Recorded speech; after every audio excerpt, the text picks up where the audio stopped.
एक राजा के विशाल महल में एक सुंदर बगीचा थी जिसमें अंगूरों की एक बेल लगी थी। वहां रोज एक चिड़िया आती और मीठे अंगूर चुन चुन कर खा जाती तथा अध पके व खट्टे अंगूरों को नीचे गिरा देती। यह देखकर बगीचे के माली ने चिड़िया को पकड़ने की सोची, पर बहुत कोशिश करने पर भी चिड़िया हाथ नहीं आई। निराशा होकर माली ने यह बात राजा को बताई। यह सुनकर राजा भानु प्रताप को आश्चर्य हुआ। उसने चिड़िया को सबक सिखाने की ठान ली और एक दिन बगीचे में छिपकर बैठ गया।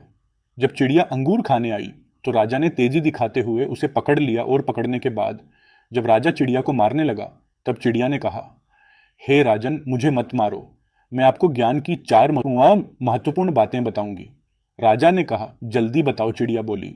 हे राजन, सबसे पहले तो हाथ में आए शत्रु को कभी मत छोड़ो। राजा ने कहा, दूसरी बात बताओ, चिड़िया ने कहा, असंभव बात पर भूलकर भी विश्वास मत करो।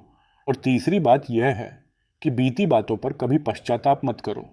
राजा ने कहा, अब चौथी बात भी जल्दी बता दो।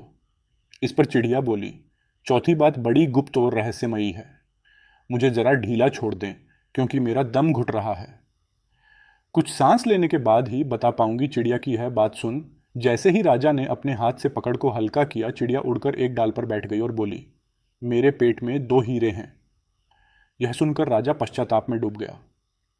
राजा की ऐसी हालत देख चिड़िया बोली, हे राजन, ज्ञान की बात सुनने और पढ़ने से कुछ लाभ नहीं होता, उस पर अमल करने से होता है। आपने मेरी बात नहीं मानी, मैं आपकी शत्रु थी, फिर भी आपने मुझे पकड़कर छोड़ दिया।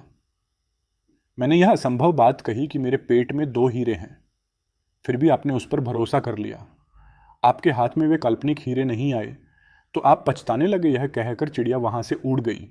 तो इसके साथ हमें इस कहानी से हमें यह सीख मिलती है कि ज्ञान की बातों को जीवन में उतारे बगैर उनका कोई मोल नहीं होता।